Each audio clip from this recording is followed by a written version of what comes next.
Ok, irmãos, vamos lá para o nosso texto. Livro de Êxodo, capítulo 20.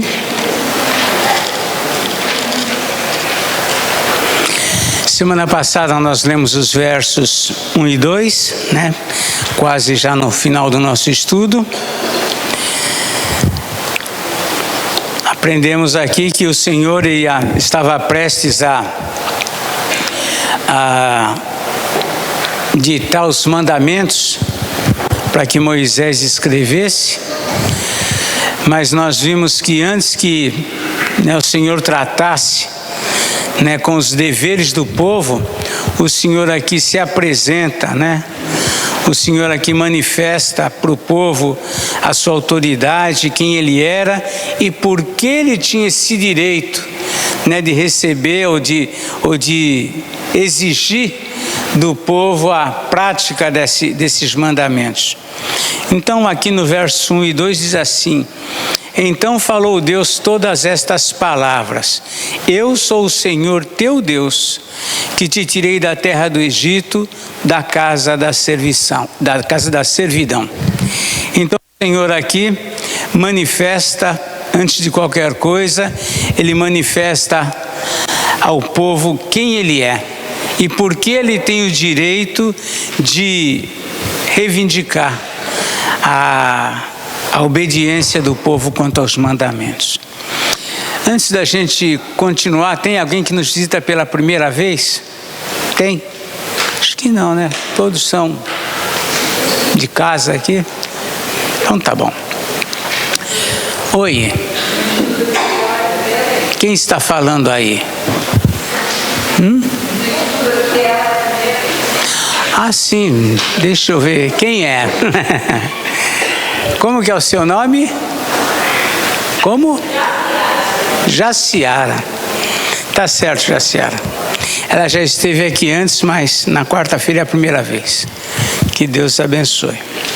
Então nós vemos que o Senhor vai passar então os mandamentos para o povo, Mas o Senhor então se apresenta ao povo, dizendo que Ele é o Senhor, Ele é o dono, o teu Deus, o Deus que resgatou eles da casa da servidão.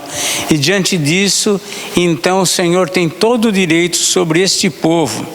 E hoje nós vamos entrar propriamente aqui nos 10 mandamentos. E antes de nós considerarmos cada um deles, como nós vamos procurar fazer, é importante nós pensarmos aqui em alguns pontos importantes que dizem respeito aos mandamentos. Por exemplo, quando nós lemos mandamentos, são 10 mandamentos, mas os 4 primeiros mandamentos diz respeito mais diretamente do relacionamento, dos deveres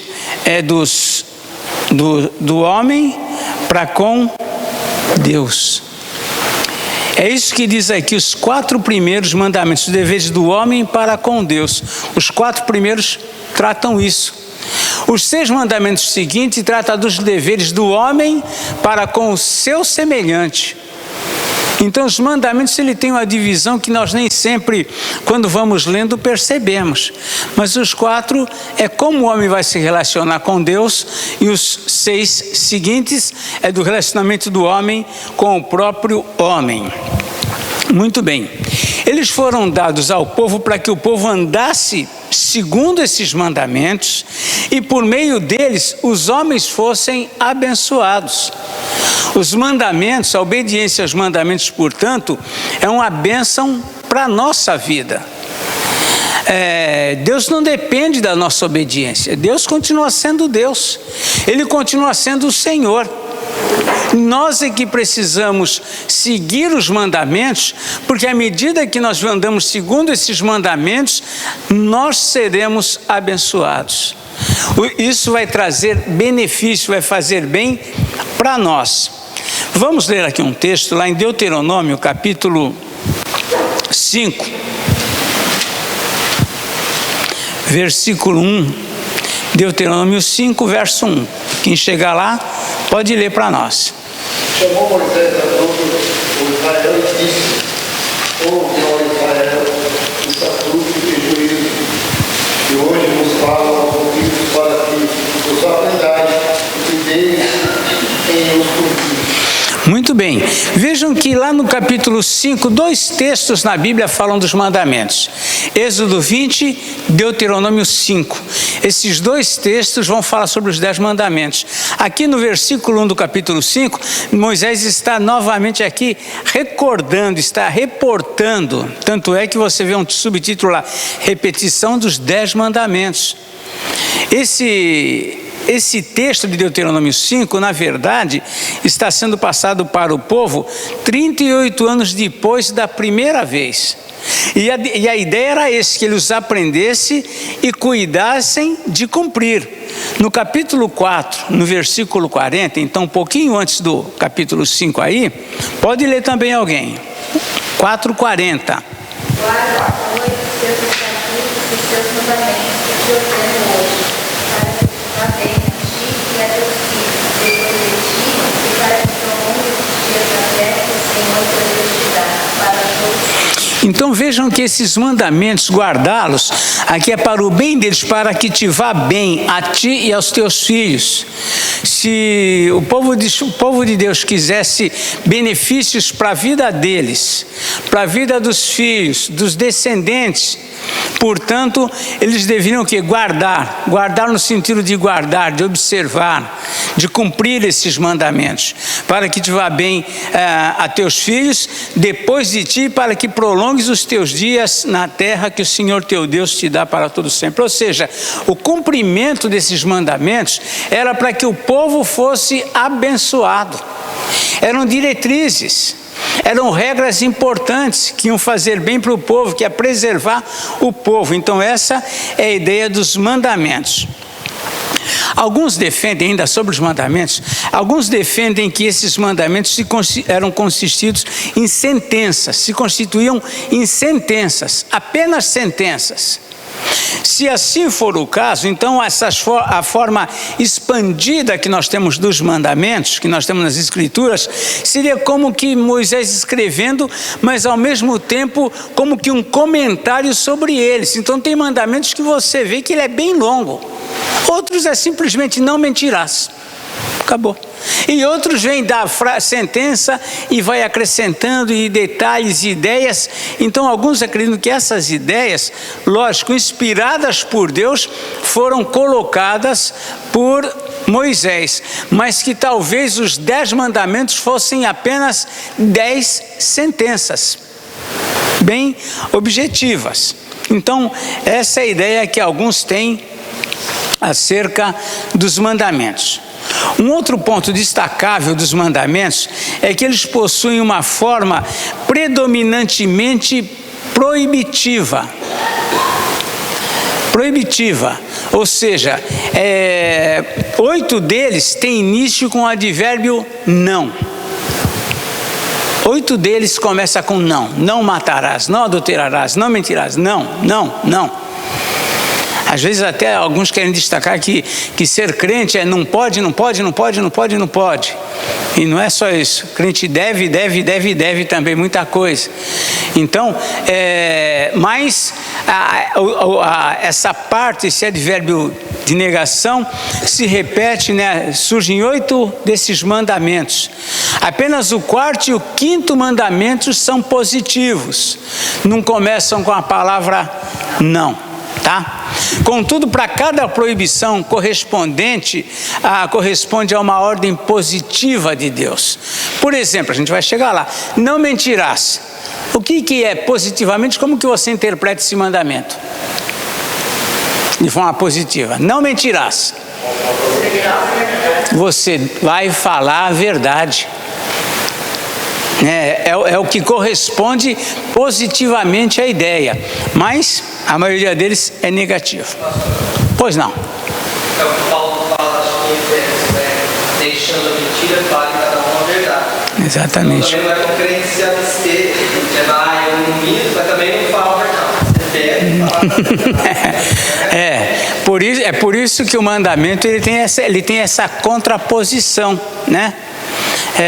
Não isso, mas esse não isso já está implicando em alguma coisa positivamente que deve ser feita. Tá bom? Então são só alguns pontos sobre os mandamentos. Vamos então adentrar agora nos mandamentos, vendo aqui o primeiro mandamento, versículo 3. Não podemos ter pressa com esses mandamentos, né? A gente, quando lê a Bíblia, a gente ainda conversava hoje, tive que fazer uma coisa lá na Vale e nós conversamos rapidamente. O mandamento é: não terás outros deuses diante de mim. Aí eu já vou logo para o segundo: não falas para ti. Mas o que eu posso aprender com isso? Não terás outros deuses diante de mim. Né? Não é só a gente lê uma frase dessa e já vai em frente, mas nosso propósito, como nós temos falado aqui, é explorar, né? Achamos alguma coisa importante ali na parede da mina, vamos cavocar, vamos escavar, tentando tirar desse pequeno brilho coisas importantes para a vida da gente. Então vamos lá. Primeiro mandamento está lá no versículo 3. Pode ler alguém? Já foi dito, mas pode ler. Muito bem, né? Vamos memorizar? Primeiro mandamento: não terás outros deuses diante de mim. Simples assim. Simples, né? Diante de mim. Muito bem. Diante de mim não terás outros deuses. A Israel é ordenado que ele não adore, ele não obedeça, ele não se sujeite a nenhum outro Deus senão o Senhor. Isso era uma ordem, é o primeiro mandamento que eles devem cumprir. E para a gente compreender de uma forma mais ampla esta ordem, é importante nós sabermos um pouco como era a relação dos povos naqueles dias com os seus deuses. Já haviam muitos deuses. Os povos, os cananeus, os egípcios, os filisteus, outros povos já adoravam outros deuses. E havia uma relação distinta desses povos com os seus deuses. Os deuses faziam parte da cultura religiosa desses povos. E esses deuses eram objeto do maior respeito e temor por parte desses povos. Os deuses eram extremamente respeitados. Os povos dedicavam o que eles tinham de melhor para esses deuses, em todos os sentidos. Em geral, haviam sacerdotes que mediavam essa relação entre os povos e o Deus que eles adoravam. Os egípcios lá tinham os seus deuses e tinham os sacerdotes desses deuses. Assim também os cananeus tinham os seus deuses e tinham aqueles que eram os sacerdotes desses deuses, que mediavam essa relação entre o povo e aquele Deus que eles adoravam. O melhor era sempre dedicado para eles, das colheitas. Quando eles iam para as guerras, o melhor dos despojos eram entregados para esse Deus. Era uma adoração. Para eles, a vida deles dependia desses deuses. Eles tinham deuses, por exemplo, das colheitas, e era adorado. Quando nós olhamos até para a nossa questão aqui no nosso Brasil, aqui na Descoberta, quando fala sobre os índios, eles adoravam o sol, a lua, as estrelas, a chuva, o fogo, tudo quanto é objeto que eles não compreendiam se tornava motivo de adoração da parte deles.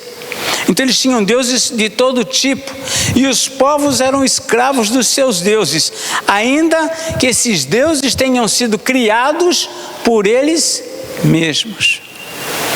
Eles acabavam se sujeitando a esse Deus, a essa imagem, essa divindade que eles mesmos davam valor.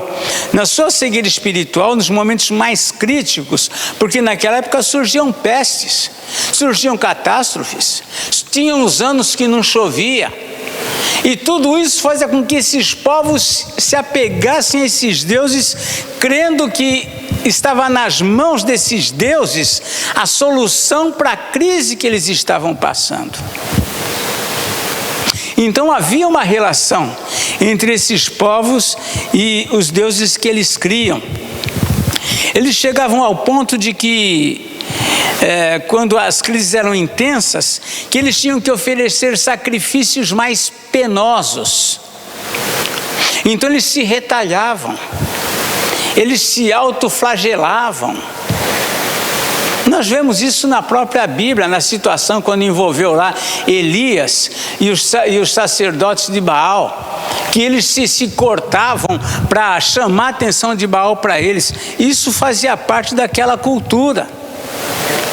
Surgiu a ideia também entre eles que o Deus que eles adoravam tinha que ser adorado com aquilo que havia de melhor, de mais puro. Eles começaram a oferecer vítimas humanas como sacrifícios. Crianças eram sacrificadas por causa da pureza da criança. Aquela ideia, não, tem o sangue do cordeiro, tem o sangue de um bezerro, tem o sangue de um boi, mas esse Deus vai ser agradado se for um sangue puro de uma criança, de uma virgem.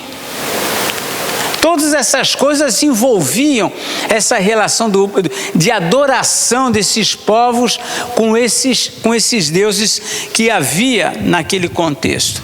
O povo de Israel havia passado 400 anos no Egito, vivendo ali dentro de uma cultura que adorava desde a vaca, o sapo, os répteis, tudo. Eles tinham deuses que eram os deuses de todas essas coisas. E agora eles estão saindo. Deus então vai passar para eles uma regra diferente de vida. Está se apresentando como, olha, eu sou o Deus de vocês. Esqueçam os deuses dos egípcios. Esqueçam aqueles que eram os objetos de adoração. Os egípcios adoravam o sol, que era o deus Ra. Enfim, eles tinham estátuas com cabeça de corpo de leão e cabeça de homem. Enfim, tudo isso daí eles viveram dentro desse período. Agora o Senhor está orientando eles em que eles devem adorar exclusivamente a Deus. Era necessário, portanto, este mandamento. Nós sabemos que a idolatria surgiu como uma rebelião do homem contra Deus. Sabemos pela Bíblia que o primeiro homem, Adão, certamente ele conheceu o Deus verdadeiro, que foi passando aquilo para os seus filhos. Vem Enos, a Bíblia registra lá o nascimento de Enos, de Sete, dos filhos de Adão, e eram homens que começaram a buscar a presença de Deus. Mas houve a linhagem de Caim que se afastou do Senhor. Então surge a idolatria, ou seja, nós não temos mais o Deus Criador, mas nós temos aqui um Deus que vai nos guiar, que vai nos proteger, que vai nos socorrer. Então o homem, ele sempre tem uma estrutura espiritual na alma, que ele precisa crer num Deus. Isso é bom porque isso, de certa forma, leva o homem a buscar um Deus. O problema é que o homem acaba procurando, às vezes, o Deus errado, enganado, equivocado, e não o Deus único e verdadeiro. E os povos já estavam nessa rebelião, mas Deus se revela a Israel. E agora, nessa revelação a Israel, ele leva esse mandamento, que era um mandamento que na verdade esse primeiro mandamento era uma proteção para o povo. Vocês não vão adorar os deuses que os povos adoram, porque eu sou o Senhor teu Deus, e não terás outros deuses diante de mim. Isso era uma proteção, na verdade. Isso era algo que ia privá-los deles se envolver com essas divindades que tinham, que praticavam, que não era divindade, na verdade não era divindade, mas o homem, em nome dessa divindade, praticava os maiores absurdos, justificados por essa crença na divindade. Na prática, segundo esse mandamento, nada pode ser mais relevante em nossa vida do que Deus. Nada. Absolutamente nada. O meu pai, a minha mãe, o meu filho, a minha esposa são, lógico, pessoas do maior amor, da maior importância nas nossas vidas, mas Deus é o número 1, Ele é o primeiro lugar na nossa vida. Nós erramos se não ensinarmos aos nossos filhos acerca disso. Olha, filho, a pessoa que você deve amar mais nessa terra não é o papai e a mamãe, Deus. Sabe por quê? Porque Deus deu a vida para você e Deus deu a vida para o papai e para a mamãe, e foi Deus que para o papai e para a mamãe deu você. Deus é o número 1, é o primeiro lugar. Não terás outros deuses. E deuses, então, esses deuses eram a figura mais importante das nações. Então, Deus está dizendo para eles: olha, vocês não vão ter outros deuses. Eu sou o Deus de vocês. É isso que o Senhor está aqui manifestando para eles. Nesse sentido, muitas coisas, objetos ou pessoas aos quais atribuímos importância, às vezes acima de Deus, podem vir a caracterizar-se como se fossem deuses para nós. Às vezes, para as pessoas, o Deus delas pode ser o trabalho. O trabalho é o objeto que recebe dela a maior dedicação, o tempo, o esforço, a saúde, tudo. Às vezes nós colocamos o trabalho acima de Deus. Às vezes colocamos nossos filhos acima de Deus. Nossas esposas, maridos acima de Deus. Nada absolutamente deve estar acima de Deus. Nada. Essas coisas podem, a gente vai ver logo mais, elas podem acabar tomando uma conotação divina na nossa vida. Tal é o lugar de importância que elas ocupam no nosso coração, acabam tomando como que o lugar de Deus, ou então nós acabamos dividindo entre Deus e essas coisas, ou essas pessoas, ou esses objetos. E isso fere o primeiro mandamento: não terás outros deuses diante de mim. Vemos ainda que neste mandamento, esse mandamento indica exclusividade. Deus não exige isso, essa exclusividade, por um capricho. Os homens são caprichosos. Nós queremos ter a maior atenção, nós queremos ter o maior destaque, nós queremos ser o primeiro lugar nisso, o primeiro lugar naquilo. Nós somos caprichosos. Deus não faz por capricho. Essa exclusividade é porque é isso que vai fazer bem para a alma do homem. Quando nós colocamos na nossa vida Deus em primeiro lugar, todas as demais coisas começam a se ajustar no lugar delas.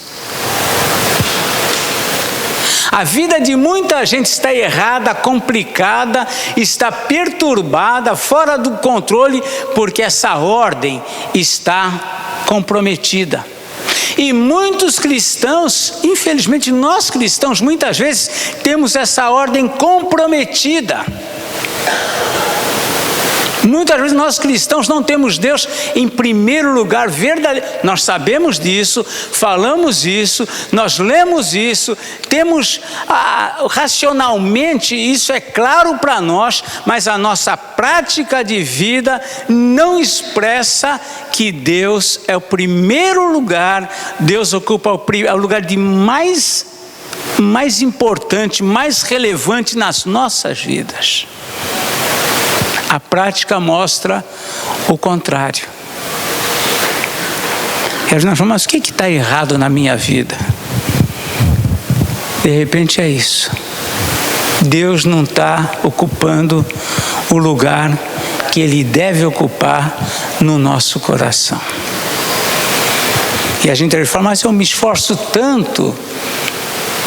E às vezes está em falta. Jesus e os apóstolos ampliaram esse conceito de idolatria, né?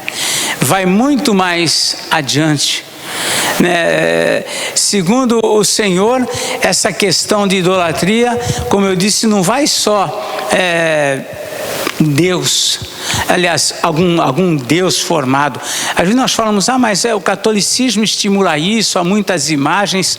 Nós não precisamos de uma imagem. Às vezes no nosso coração tem algumas coisas que são mais importantes do que Deus. E isso é uma idolatria. Não tem nome, não é são isso, são aquilo, nem são nada, nem Nossa Senhora de nada, mas alguma coisa no nosso coração, às vezes, tem lugar de maior relevância do que aquele que Deus tem. Então, a idolatria pode ter uma conotação bem mais adiantada. Muitos cristãos dão tanta importância a Deus, às vezes, como nós dissemos, a outros objetos, a pessoas. Deus é tão importante para mim quanto o meu filho. Parece uma frase bonita. Você errou. Deus não deveria ser tão importante para você quanto seu filho, quanto sua esposa. Deus é sobremodo mais em grau, mais importante do que tudo. Ele é o Senhor. E às vezes nós cristãos não compreendemos isto, não nos submetemos a essa realidade. Colocar Deus em pé de igualdade, nem digo abaixo, mas em pé de igualdade com qualquer outro objeto, é ferir, é desobedecer, é se tornar indigno do Senhor. Mateus 10:37, alguém pode abrir e ler para nós, Mateus 10:37. Mateus 10, verso 37. Sabemos que Jesus era verdadeiramente homem e verdadeiramente Deus. Quem ama seu pai ou sua mãe mais do que a mim, não é digno de mim. Quem ama seu filho ou sua filha mais do que a mim, não é digno de mim. Jesus está falando aqui das coisas mais que a gente mais ama, né? Mãe, filho. Mas Jesus mesmo disse, se nós amamos mais o nosso filho, a nossa mãe, e coloque aí o objeto que você quiser mais do que a Ele, mais do que ao Senhor, nós não somos dignos. Então nós, mesmo cristãos, precisamos considerar na nossa relação com Deus, no que se refere ao primeiro mandamento. Isso, na verdade, é uma injustiça, né? Ter um amor em pé de igualdade, ou nessa situação, é uma injustiça contra Deus. Ele está e deve, por direito, ser reconhecido acima de todas as coisas na vida do homem. Nós existimos porque Deus nos deu a vida. Muito bem. Há também um aspecto positivo na interpretação deste verso, ou seja, né, quando diz lá, vocês não terão outros deuses diante de mim, também o lado positivo deste é, vocês terão Deus acima de todos os deuses. Isso para aquele povo que estava ouvindo tinha um sentido muito forte, porque eles sabiam que haviam muitos deuses que eram extremamente cultuados. E o Senhor disse, vocês verão a mim como o único Deus, acima de todos esses deuses com letras minúsculas. Vale lembrar também que em toda a história do povo no Antigo Testamento, seus altos e baixos, sob bênção ou maldição, desenrola-se entre o problema da idolatria e a verdadeira adoração. O problema do povo de Deus, quando nós vamos lendo as Escrituras, volta e meia acontecia, eles estavam bem, estavam mal, estavam em paz, vinham lutas e dificuldades. Geralmente isso caminhava na seguinte situação: havia momentos que eles estavam adorando o Deus verdadeiro e havia momentos que eles estavam se envolvendo com os falsos deuses. É interessante como o povo de Israel, que viveu tão intensamente as manifestações de Deus, eles próprios se deixavam levar muitas vezes pela idolatria. Eles mesmos. A gente pensa, tem um povo que tinha tudo para confiar em Deus, para conhecer a Deus por causa das experiências que viveram. Esse era o povo de Deus, mas eles próprios muitas vezes estavam envolvidos.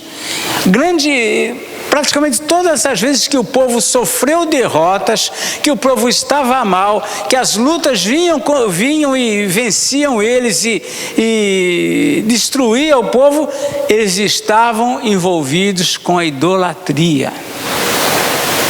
Embora tantas evidências eles tinham do poder e da autoridade de Deus.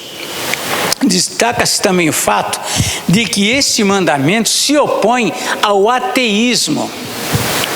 Não terás outro diante de mim, ou seja, há um Deus.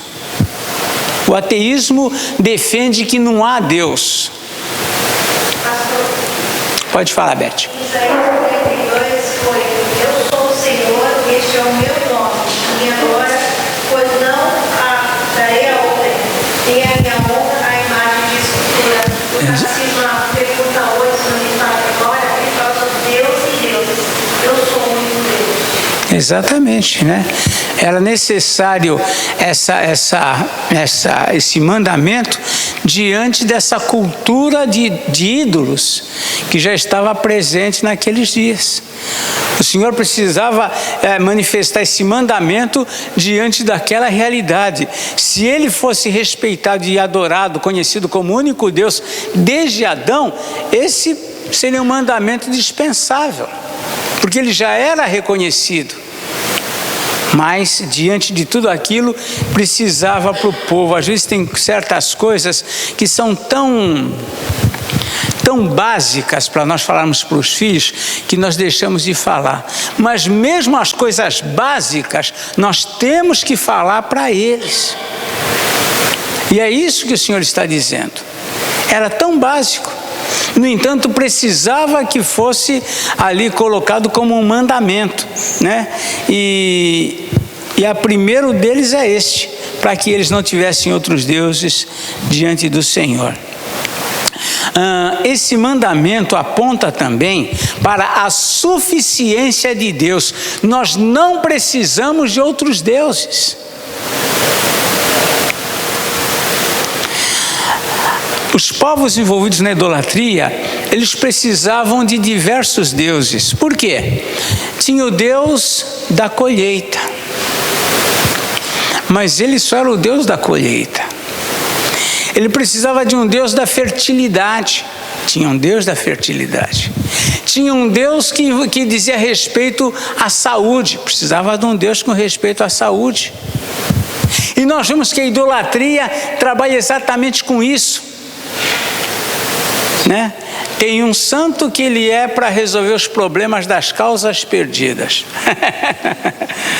O outro resolve problemas que não é das causas perdidas.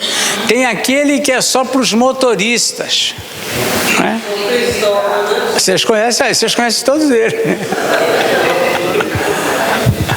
Mas, ou seja, a idolatria funciona dessa forma. Né? Certa vez o povo de Israel começou a vencer um adversário nas montanhas. Aí o rei lá que era dos adversários, que estava perdendo, falou: olha, vamos lutar com eles na planície, porque quem sabe lá a gente ganha. Como que você diz? Lá é outra divindade. Para Deus não faz diferença, mas para os idólatras isso faz diferença. Então estou com tal problema, eu vou fazer uma promessa lá para aquele santo, que ele resolve essas questões. Quem queria casar tinha que fazer promessa para Santo Antônio, né? Olha, agora você gostou, né, Maria? Mas se o santo não resolvesse, colocava de cabeça para baixo, que aí dava. Essa é a cultura idólatra.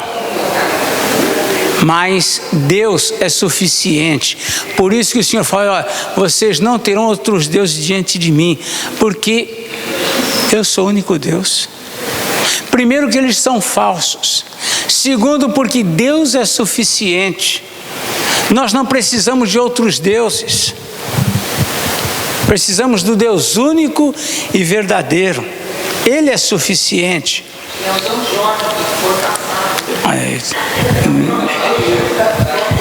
Então aí vai vir muita coisa, né? O mandamento é monoteísta, né? É uma palavra monoteísta. Sabemos que esses povos eram politeístas, tinham muitos deuses. Mas nessa cultura começa a se destacar os judeus, os hebreus. Por quê? Judeus ou hebreus, tanto faz. Por quê? Porque dentro daquela cultura politeísta, os hebreus eram o único povo que adorava um só Deus. Ninguém entendia isso. Como que vocês têm um só Deus? Às vezes a gente, quando vai evangelizar alguém, fala: olha, você não precisa dos santos, você precisava de Deus. Não, mas os santos, isso é um ensino equivocado. Precisamos do único e suficiente Senhor sobre as nossas vidas. Não precisamos de outro. E o mandamento, a idolatria fere o primeiro mandamento. O primeiro mandamento é desobedecido. E nós vimos que lá Moisés diz que o Senhor disse através de Moisés que é para eles cumprir, para que eles cumprissem, para que o bem fosse a vida deles, a dos filhos e de quantos ainda viessem. Então, o mandamento era algo que deveria ser obedecido.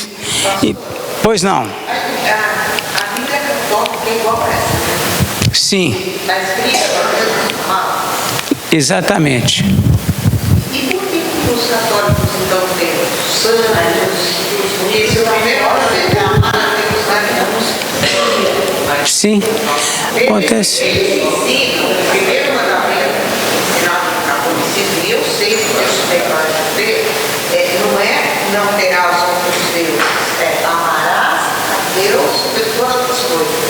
Eles distorceram já. Sim, mas o que você, se você pratica isso, amarás a Deus sobre todas as coisas, acabou. Mas então por que eles têm tanto santo? Aí é uma história, teria que entrar na história da igreja, voltar-se aí para as tradições. Eles nunca assumem que eles têm outros deuses, não se assume isso.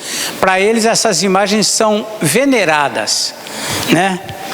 E você vai lá e você vai no dicionário e olha, o que é venerar? É adorar. Então não tem diferença. Mas isso daí é um outro estudo, tá bom? Muito bem. Então o monoteísmo diz que há um só Deus, o politeísmo diz que o homem deve buscar diversos deuses. Muito bem. Primeiro mandamento: não terás outros deuses diante de mim. Alguma colocação, alguma dúvida? Vocês querem dar alguma palavra até aqui? Pastor, mas a gente também tem que prestar atenção, porque até dentro do Evangelho existem algumas características que a gente às vezes coloca pessoas como Deus. Porque, por exemplo, vai ter um congresso lá em Atibaia. Vai o fulano de tal falar, o ciclano, ninguém nem sabe qual é o congresso. Está preocupado com quem vai falar. Isso já é uma forma de estar endeusando aquela pessoa. A gente também tem que ter um pouco de inteligência nesse sentido. Eu vejo muito hoje em dia isso. Fulano de tal, gente, vamos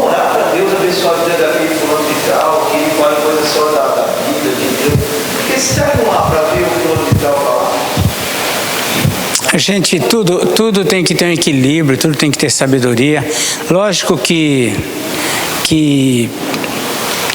existem, né, contextos e contextos, existe admiração por pessoas, isso é natural, né? Isso acontece.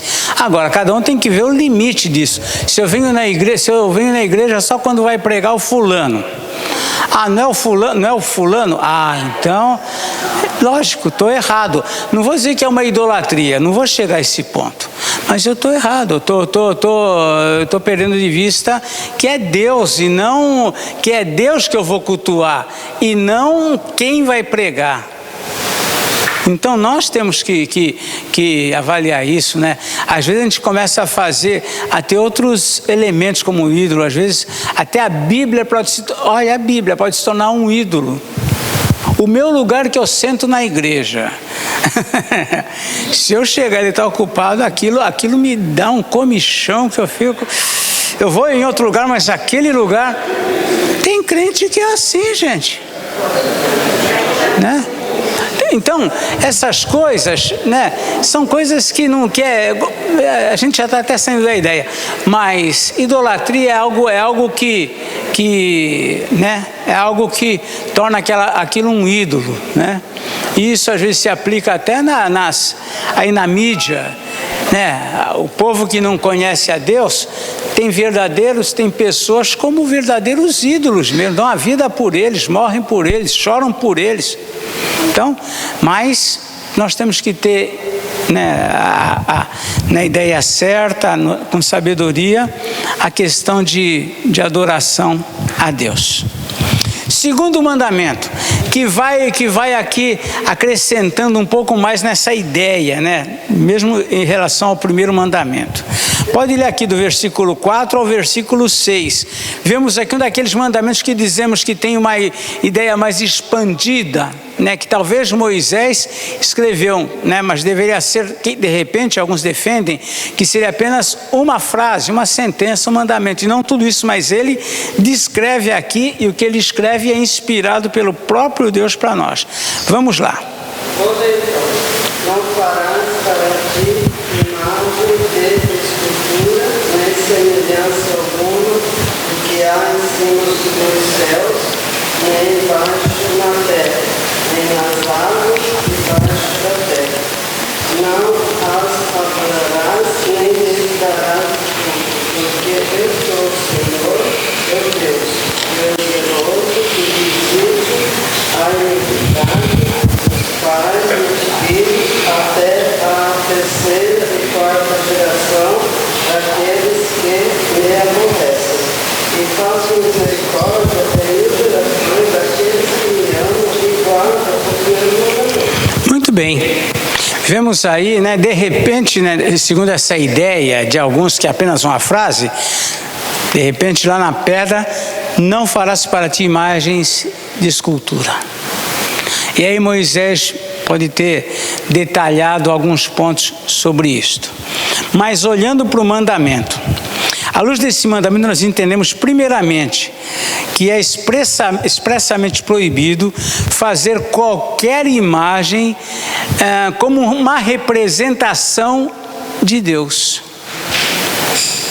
Deus não tem nenhuma imagem que possa representá-lo. Não farás para ti imagem de escultura. Pastor, Pois não. então aquela imagem de Jesus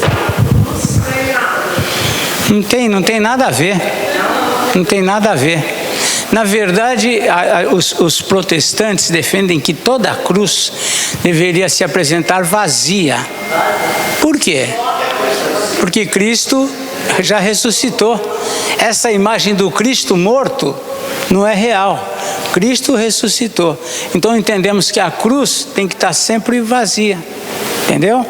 Essa ideia é o que os protestantes defendem com respeito à cruz. Essa imagem do Cristo na cruz não tem sentido para nós. Mesmo assim, é uma imagem que não tem nada a ver com o povo daquela cultura lá. Com Cristo de olho azul, cabelo roxo. Assim, aí vem outras situações mais, né? Para que não haja diferença de imagem a ele. Isso. Mas o Deus, igual Jesus Cristo tem visto aqui na terra, Mas ele se representava por meio de uma imagem, ele não se comunica com o povo dele por meio de imagens, como aconteceu com outros povos, que adoravam coisas visíveis. Deus de Israel era um Deus que concebia, mas que operava milagres e maravilhas. Até hoje. esse é o ponto, né? Os povos, quando eles atacavam outros povos, uma das coisas que eles faziam era entrar no templo e quebrar a imagem dos deuses de outros povos para dizer: olha, o nosso Deus é mais poderoso que o de vocês. E certa vez, quando Israel foi invadido e adentraram o templo com esse propósito, eles falaram: mas onde que está aqui o Deus de Israel? Não tinha Deus, porque não havia imagem. Então jamais se permitiu que sequer se fizesse alguma imagem que o representasse. Jamais. Então o mandamento aqui fala sobre isso: não farás para ti imagem de escultura.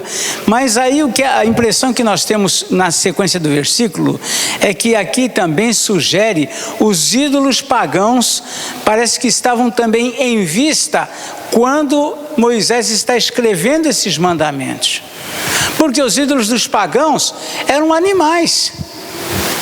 A maioria eram representações de animais. O boi, o poder, era um boi. O boi era o símbolo da força. O leão, símbolo de autoridade. Então, tudo isso, havia uma relação. E nós vemos aqui que não fala para ti, mas de escultura. E ele coloca aqui, Moisés escreve: nem semelhança alguma do que é em cima nos céus, nem embaixo na terra, nem nas águas debaixo da terra. Uma possibilidade aqui é que ele tinha em mente tudo aquilo que era visível. Os povos adoravam a lua, por exemplo, o povo, os ismaelitas, eles andavam com, situações na Bíblia aqui você pode ler, eles andavam com os camelos nas guerras, levavam como que colares com meia lua, porque era um amuleto. Então eles tinham todas essas coisas.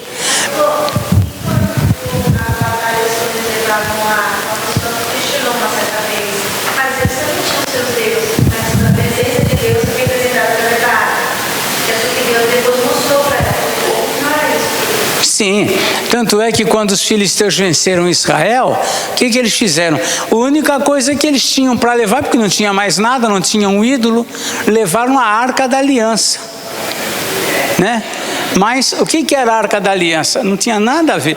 A Arca da Aliança carregava as tábuas de pedra, as de Moisés, carregava uma amostra do maná, e carregava também aquele galho que floresceu de Arão, lá da amendoeira que floresceu e foi colocado na arca, como quem diz: Arão é o sacerdote que foi escolhido. Então era isso que tinha na arca. Então, mas a arca simbolizava a presença de Deus, mas não era um ídolo, não tinha uma figura, não tinha uma imagem para que eles pudessem, de alguma maneira, sentir-se destruindo o Deus de Israel. Isso eles não conseguiam. Não era a imagem de Deus, a figura de Deus. Não era. Exatamente. Eram objetos que não servia como representação de Deus para esses povos. Tá? Então, quando ele diz aqui nem semelhança alguma do que é em cima do céu, na terra, etc., tem a ver com às vezes, animais. Vamos ver um exemplo disso lá em Romanos, capítulo 1, versos 22 a 23. Romanos 1, 22 a 23. Pode ler alguém.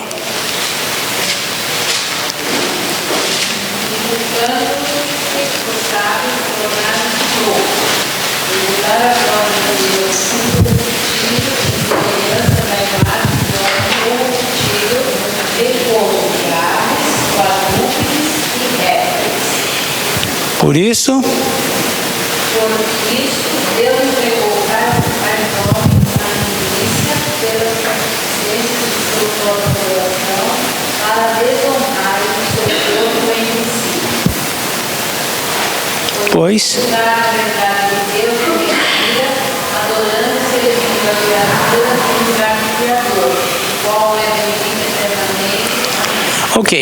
E, ou seja, Paulo está dizendo aqui, né, trazendo essa ideia, né, transformar a imagem de Deus, né, a glória de Deus, em semelhança da imagem de homem incorruptível, então de homens, bem como, aí vem aves nos céus, quadrúpedes e répteis, que envolve aí talvez até os que estavam na água aqui, como diz Moisés aqui, nem o que há em cima dos céus, nem embaixo da terra, nem nas águas debaixo da terra, ou seja, nada, nenhuma figura.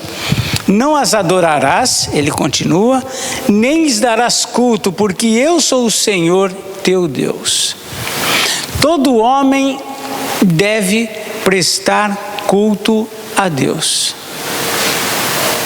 Todos os homens. Porque ele é digno de culto e de adoração, né? Ele é digno de tudo isto. A ordem era clara: não vai dar culto, não vai adorar nada referente a isto. E era isso que os gentios, na verdade, faziam. Os egípcios, cananeus, filisteus, eles adoravam prestavam culto, serviam a esses deuses, a essas imagens, a esses ídolos, mas Israel era proibido que eles fizessem isto. E a razão disso, né, que o Senhor coloca, está aqui no versículo 5, também aqui na parte B, onde diz assim: não as adorarás, nem lhe darás culto. Aí ele acrescenta: porque eu sou o Senhor teu Deus, Deus zeloso. Deus se apresenta aqui para eles como sendo um Deus zeloso. Significa que Deus é cuidadoso, que Deus é exigente. Deus é exigente. Naquele texto que a Beth leu, diz assim, ele diz lá: e a minha glória não dou a outrem. Se o homem começar a emprestar a outros objetos, outros elementos, seja pessoas ou qualquer outra coisa, aquilo que somente a Deus é devido, ele está desonrando a Deus. Então Deus é um Deus zeloso. Vamos ler dois textos para a gente encerrar. O primeiro deles está lá em Tiago, capítulo 4, versículos 4 e 5. Tiago 4, 4 e 5. Infiéis, não compreendeis que a amizade do mundo é inimiga de Deus? Aquele, pois, que quiser ser amigo do mundo, constitui-se inimigo de Deus. Ou supondo que em vão afirma a Escritura. É com ciúmes que por nós anseia o Espírito que Ele fez habitar em nós. Ele fez habitar em nós? Ou seja, vocês desconhecem que é com ciúme que o Espírito Santo age na nossa vida, que Ele anseia por nós? Ou seja, há um zelo. Tudo aquilo que a gente tem um amor muito grande, a gente tem um zelo, né? Um zelo muito grande. E aqui diz que Deus é um Deus zeloso. Ele não admite que nós, como homens, como suas criaturas, sendo Ele o Criador, nós venhamos a prestar homenagem, a prestar culto a qualquer outro que não Ele. Por isso que diz: Deus é um Deus zeloso. E mais um texto ainda, Êxodo 34, um pouco mais para frente aí do nosso, versículos 13 a 16. Pode ler alguém. Não derribareis o seu altar, quebrareis as suas colunas e cortareis os seus postes ídolos, porque não adorarás outro Deus, pois o nome do Senhor é